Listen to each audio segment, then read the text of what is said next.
성도 여러분, 우리의 신앙의 수준 혹은 정도를 어떻게 알 수 있을까요? 아무 일도 없을 때는 우리 신앙이 좋은지 나쁜지 알기가 어렵습니다. 다 잘 믿는 것 같아 보일 수 있습니다. 그런데 낙심되는 일이 생겼을 때 그것을 어떻게 대처하는가를 보면 우리의 신앙의 정도를 알 수 있습니다.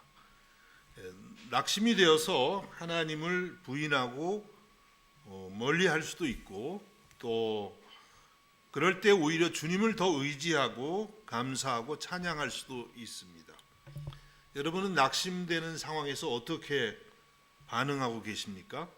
원망하고 불평하고 하나님을 멀리하십니까? 아니면 그럴수록 더욱더 주님께 나아가고 또 감사하고 찬양하고 계십니까? 오늘 우리가 읽은 본문을 보면 바울과 실라는 크게 낙심될 만한 일을 만났습니다. 예수님의 복음을 전하다가 빌립보 감옥에 갇혔던 것입니다.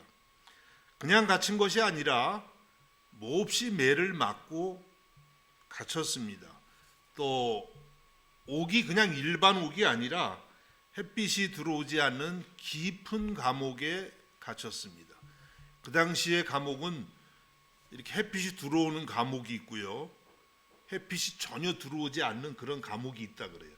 그래서 오늘 여기 우리가 본문을 읽어보면 깊은 옥에 갇혔다는 건 햇빛이 들어오지 않는 그런 곳에 갇히게 되었다는 것입니다.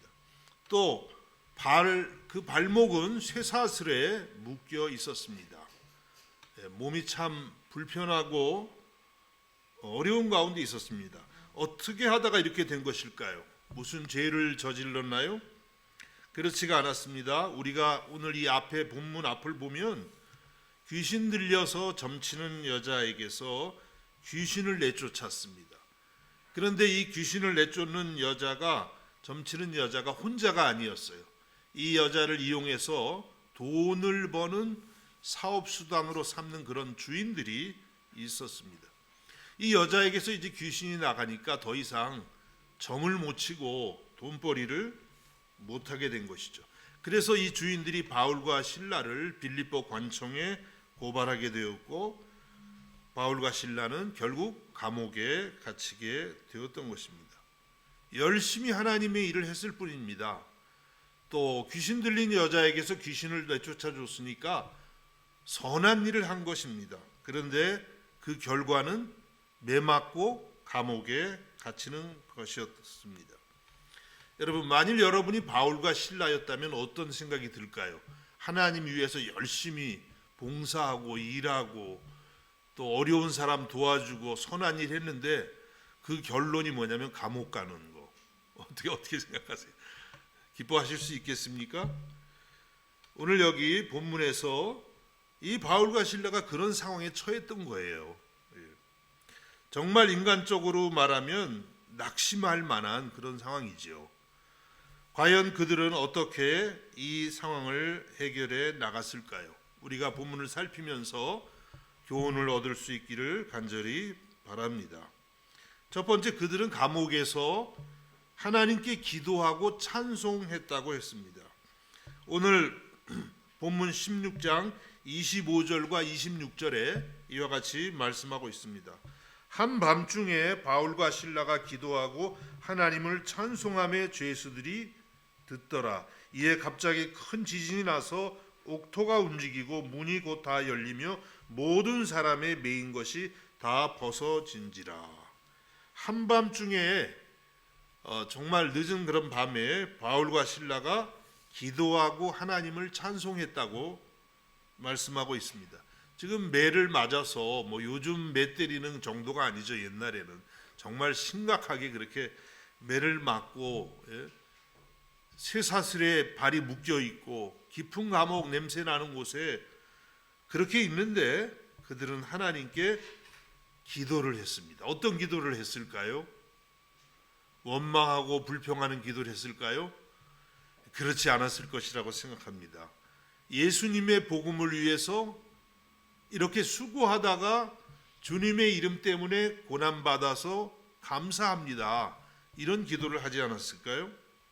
그렇게 했을 때 그들의 마음에 평안이 왔고 주님의 이름을 찬송하게 되었던 것입니다. 그리고 오늘 본문을 보면 그 찬송함에 죄수들이 들었다 그랬습니다. 들었다는 것은 그냥 뭐 소리가 들렸다 이런 의미보다도 이들이 부르는 그 평화로운 찬양이 그들의 마음을 움직였습니다. 이런 뜻으로 기록했다고 생각이 되는 것입니다.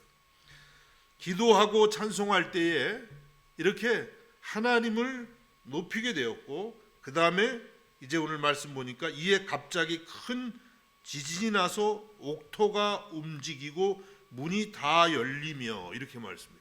찬양을 하니까 하나님의 영광과 하나님의 능력이 임하신 거예요. 그 자리에 우리가 오순절에 기도할 때에 불같은 것이 마치 내려왔던 것처럼 또 사도행전 4장 보면 사도들이 하나님께 합심해서 기도할 때에 그때에도 이렇게 큰 지진이 일어난 것을 볼 수가 있습니다. 하나님의 임재가 나타날 때 구체적으로 이런 변화가 일어난 것을 보게 되는 것입니다. 그래서 옥토가 막 흔들렸어요. 대단하죠, 하나님의 능력이. 그리고 또 어떤 현상이 났습니까? 문이 다 열리고 죄수들이 갇혀 있는 그 문들이 다 열렸습니다. 그리고 모든 사람의 발을 묶고 있는 그 모든 사슬들이 벗어졌다고 말씀하였습니다. 기도와 찬송을 통해서 그들을 결박하고 있는 권세들이 깨어져 나간 것입니다. 여러분, 이것이 우리 성도가 드리는 기도와 찬송의 능력인 줄로 믿습니다. 우리도 이러한 기도와 찬송의 능력을 날마다 배워갈 수 있기를 주님의 이름으로 축복합니다. 사도행전을 우리가 처음부터 쭉 보고 있는데요, 이 사도행전은 특별히 이 기도와 찬송의 능력, 예배의 능력을 매우 강조하는 것을 우리들이 계속해서 보고 있습니다. 오순절 마가의 다락방에서 열흘 동안 기도에 집중했을 때에 하나님의 불이 그들에게 임한 것을 우리는 알고 있습니다. 또 나면서부터 걷지 못한 사람을 베드로가 걷게 했는데 그때가 언제냐면 제9시 기도 시간에 성전에 올라가다가, 이 기도 시간에 그냥 기도하라 하는데 이미 하나님의 능력이 임하는 거예요. 오늘도 여러분이 교회 예배하러 나올 때 하나님의 능력이 임했나요? 어떻게 그냥 딴 생각하고 나오면 임하지 않죠. 주님을 만납니다. 주님께 기도하러 갑니다. 주의 말씀을 들으러 갑니다. 뭐 이런 마음으로 나올 때에 이미 오시면서 성령이 임하는 줄로 믿습니다. 그래서 기도 시간에, 제9시 기도 시간에 성전에 기도하러 가다가 능력이 임하니까 나면서부터 한 번도 걷지 못한 사람을 걷게 하는 역사가 일어났습니다. 사도행전 10장에 보면 로마의 백부장 고넬료도 제9시 기도 시간에 기도할 때에 하나님의 환상이 보였습니다. 그래서 그 환상을 따라서 베드로를 초대하게 되었고 예수님의 복음을 듣게 되었던 것입니다.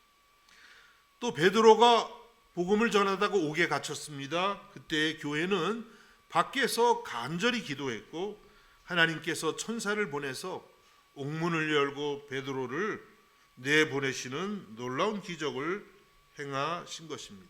그 밖에도 사도행전에 더 많은 스토리들이 기도하다가 이루어지는 거예요. 찬송하다가 이루어지는 것입니다. 오늘 우리가 보고 있는 이 16장, 이제 2차 선교여행입니다. 1차 선교여행 다 끝났습니다. 사도 바울과 일행이 2차 선교여행을 하는데 이 2차 선교여행 역시도 기도의 열매로 계속해서 이루어지는 역사를 말씀하고 있습니다. 사도행전 16장 우리 본문 앞에 11절에서 14절에 보면 2차 선교여행의 시작을 이렇게 말씀합니다. 우리가 드로아에서 배로 떠나 사모드라게로 직행하여 이튿날 네아폴리로 가고 거기서 빌립보에 이르니 이는 마게도냐 지방의 첫 성이요 또 로마의 식민지라. 배 타고 이제 소아시아 지역, 지금 터키 지역에서 복음을 전하다가 성령의 인도를 받고 배를 타고 바다를 건너서 유럽의 마게도냐 지방으로 건너온 것입니다. 우리가 아는 오늘날 마게도냐 그쪽 지방으로 건너왔습니다. 빌립보에 이르렀습니다.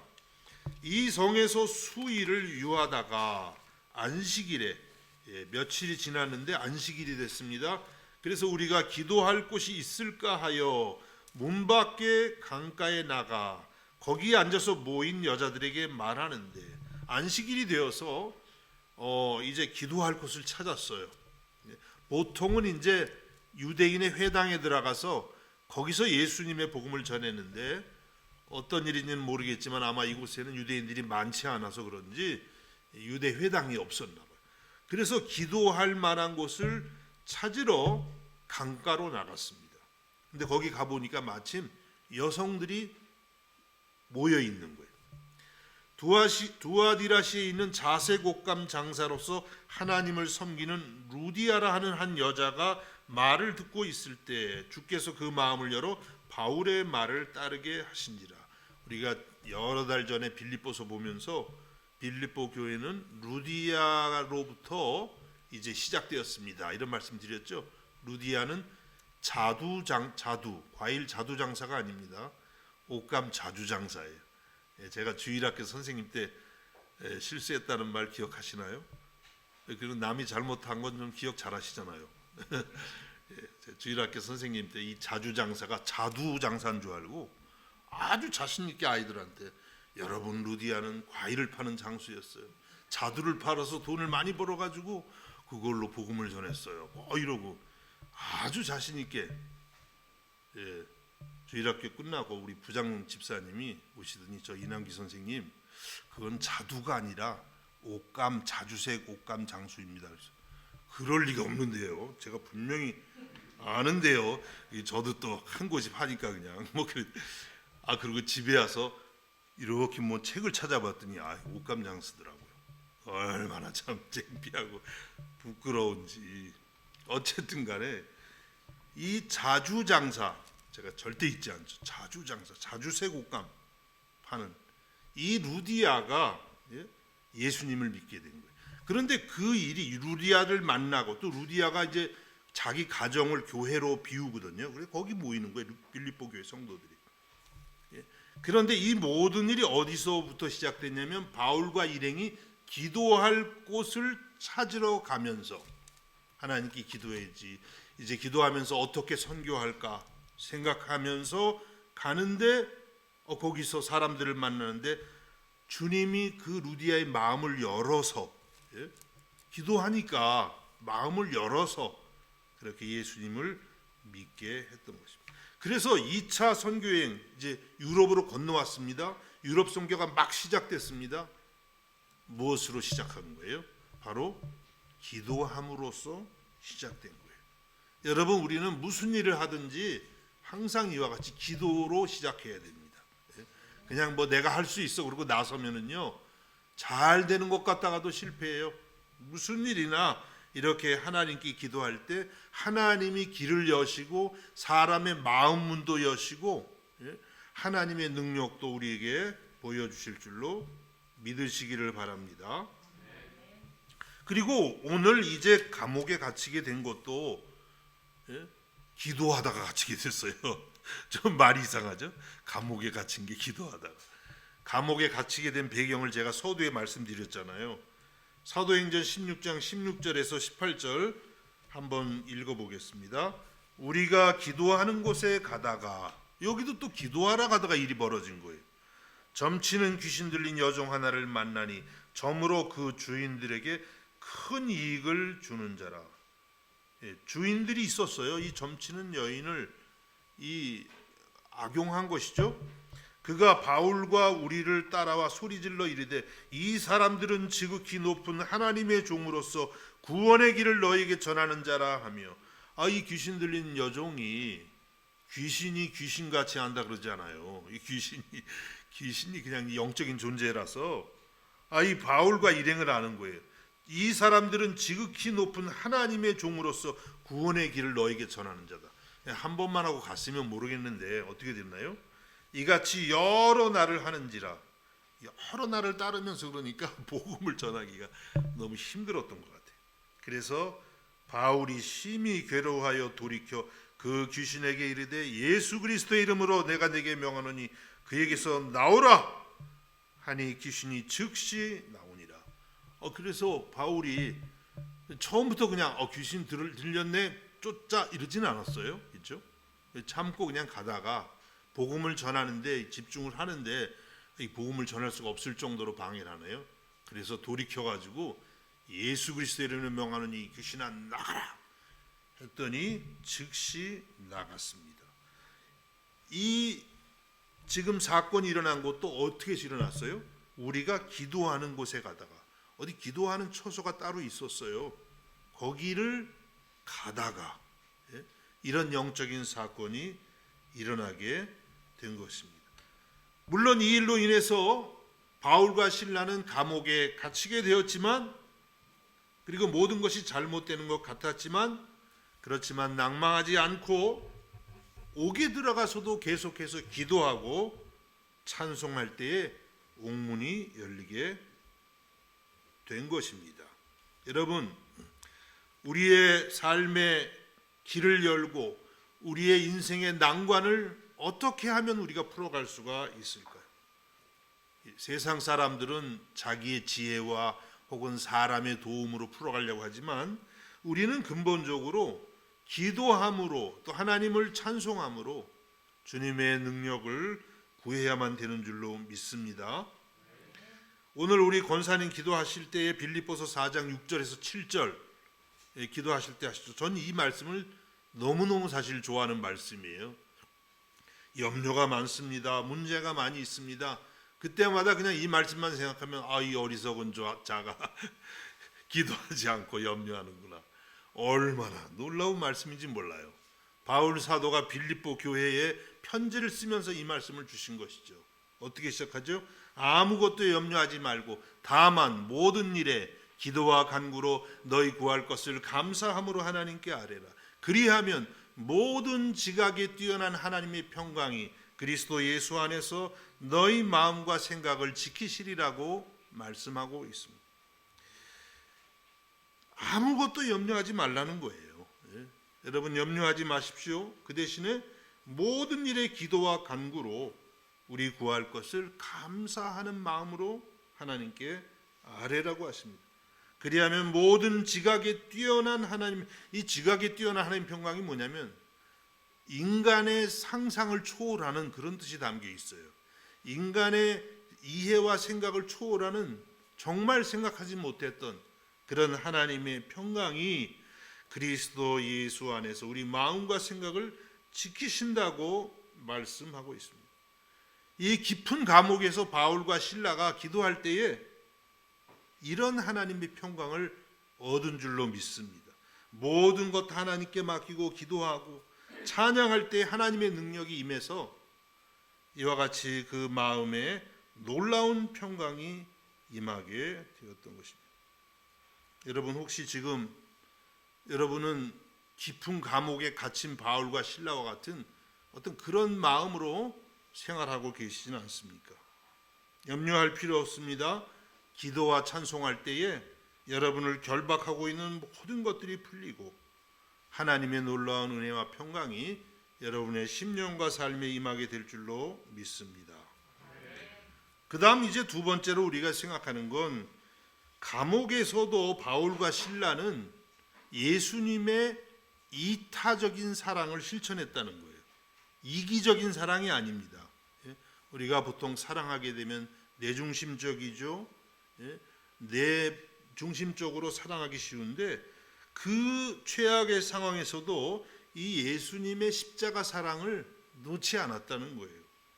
오늘 사도행전 16장 27절에 보니까 간수가 자다가 깨어 옥문들이 열린 것을 보고 죄수들이 도망한 줄 생각하고 칼을 빼어 자결하려 하거늘 이렇게 말씀하고 있습니다.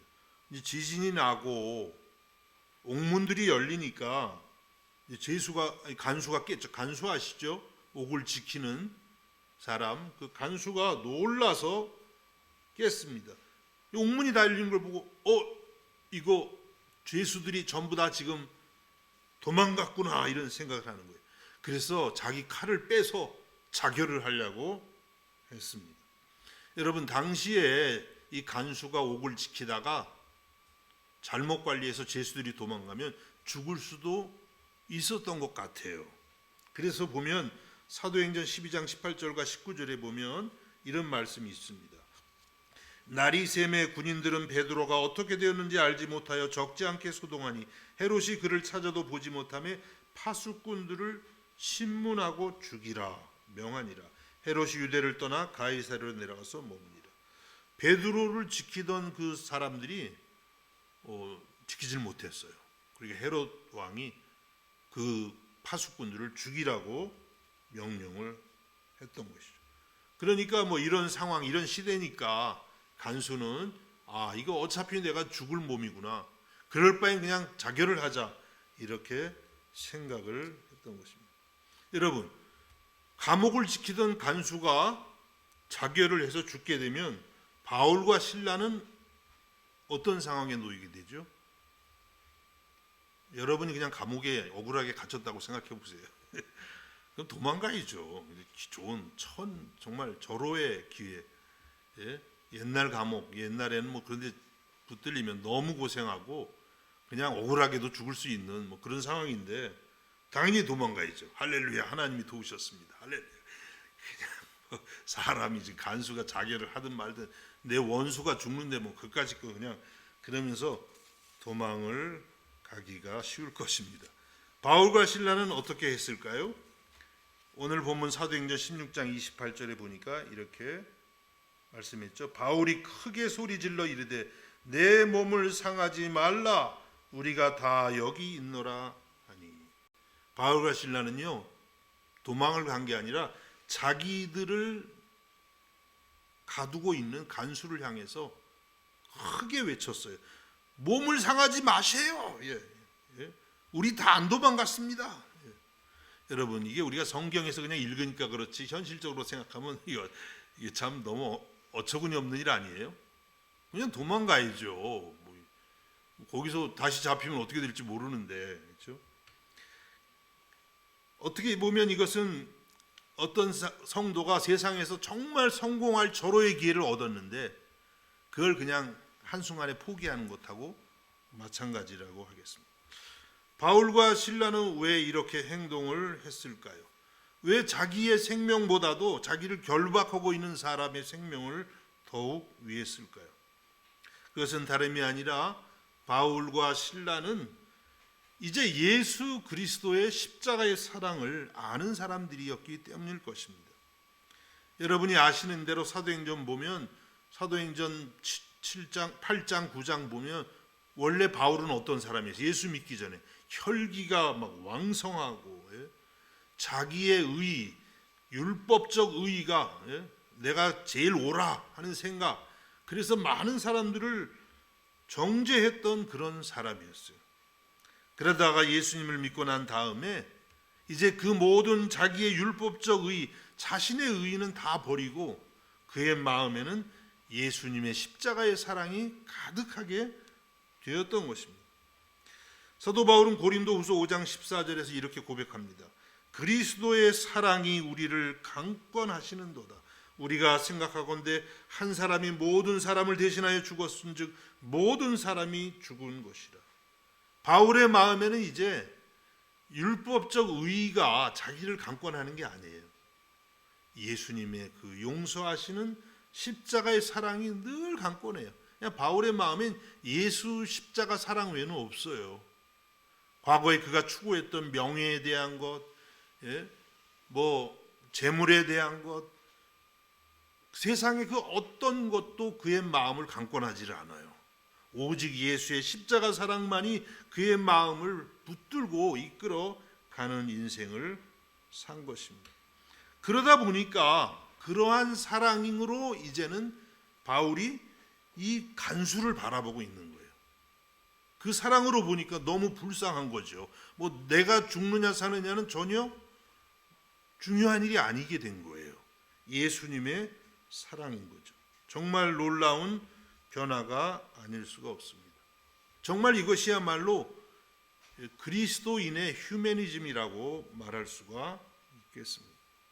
이러한 사랑을 보여줬기 때문에 이 간수와 그 가정이 결국에는 예수님을 구주로 믿게 되었다고 생각을 합니다.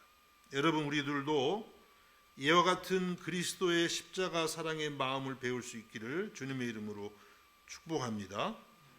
여러분, 우리가 예수님을 믿으면 수직적으로 기도하고 찬송할 뿐만 아니라 수평적으로 그리스도의 사랑을 실천하는 일을 배워야만 하는 것입니다. 심지어는 우리는 원수까지도 사랑하는 마음을 배워야 됩니다. 잠언 24장 17절과 18절에 이렇게 말씀합니다. 내 원수가 넘어질 때에 즐거워하지 말며 그가 엎드러질 때에 마음에 기뻐하지 말라.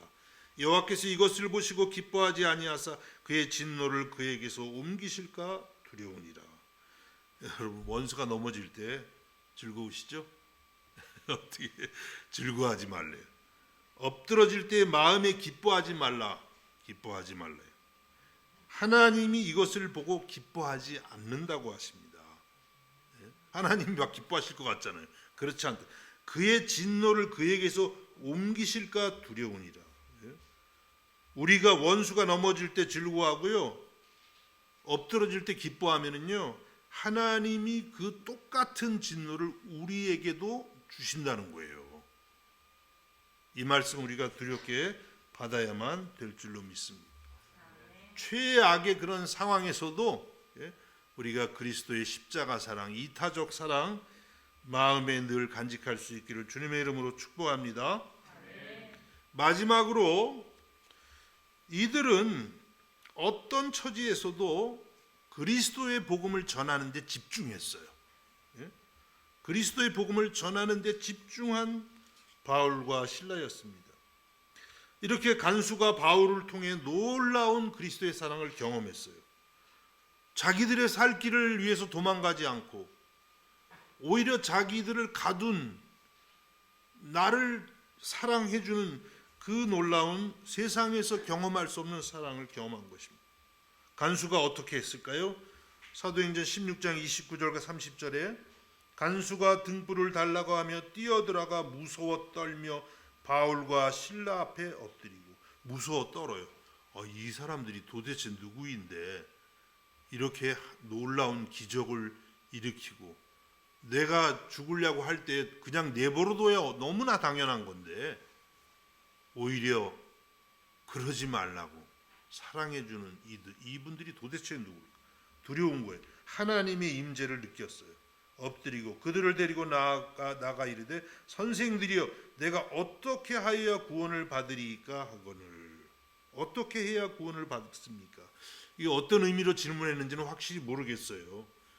정말 예수 믿고 구원받는 그 구원을 의미한 것인지, 아니면 그냥 여기서 내가 어떻게 하면 살아날 수 있겠냐, 뭐 이렇게 물은 것인지 글쎄 잘 확실히 알 수 없지만은 어쨌든 간에 이 간수는 자신의 구원에 대해서 물어보고 있습니다.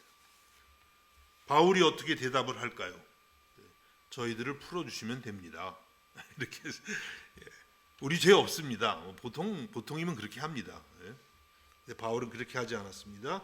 사도행전 16장 31절에 이르되 주 예수를 믿으라 그리하면 너와 내 집이 구원을 받으리라 하고, 유명한 말씀이죠.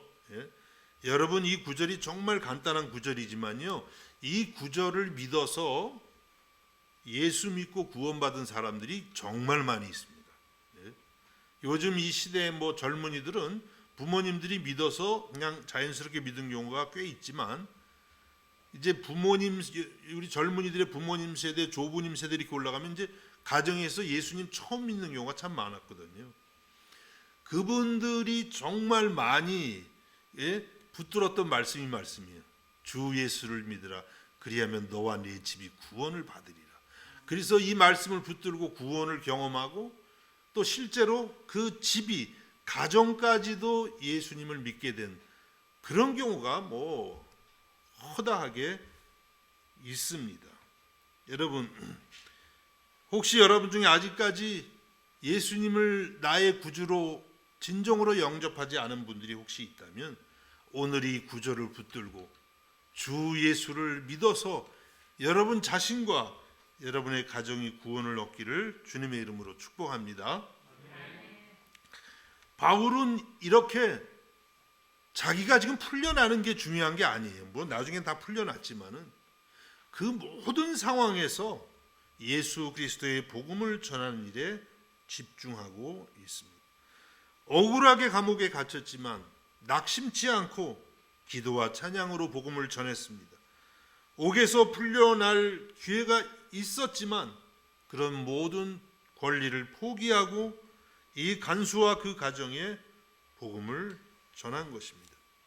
잘 될 때에도, 일이 잘 안 될 때에도, 억울한 일을 당할 때 모든 상황에서 하나님을 찬양하고 복음을 전한 것입니다. 바울 사도는 고린도전서 9장 23절과 24절에 이와 같이 고백합니다. 내가 복음을 위하여 모든 것을 행함은 복음에 참여하고자 함이라. 운동장에서 다름질하는 자들이 다 달릴지라도 오직 상을 받는 사람은 한 사람인 줄을 너희가 알지 못하느냐. 너희도 상을 받도록 이와 같이 다름질하라. 바울 사도는요, 내가 복음을 위해서 모든 것을 행한다는 거예요. 복음을 위해서. 감옥에 갔지만 거기서도 어떻게 하면 복음을 전할 수 있을까? 이것이 그의 관심의 전부인 거예요. 이렇게 우리가 살면 얼마나 대단하겠습니까? 그러면서 경주를 얘기하면서 상 받는 사람은 한 사람이다. 너희도 상을 받도록 이와 같이 다름질하라. 이와 같이 다름질하라. 무슨 뜻이에요? 무슨 일을 하든지 그 일을 통해서 그리스도의 복음을 전하는 것이 되게 하라고 말씀하고 있는 것입니다. 공부할 때 왜 공부합니까?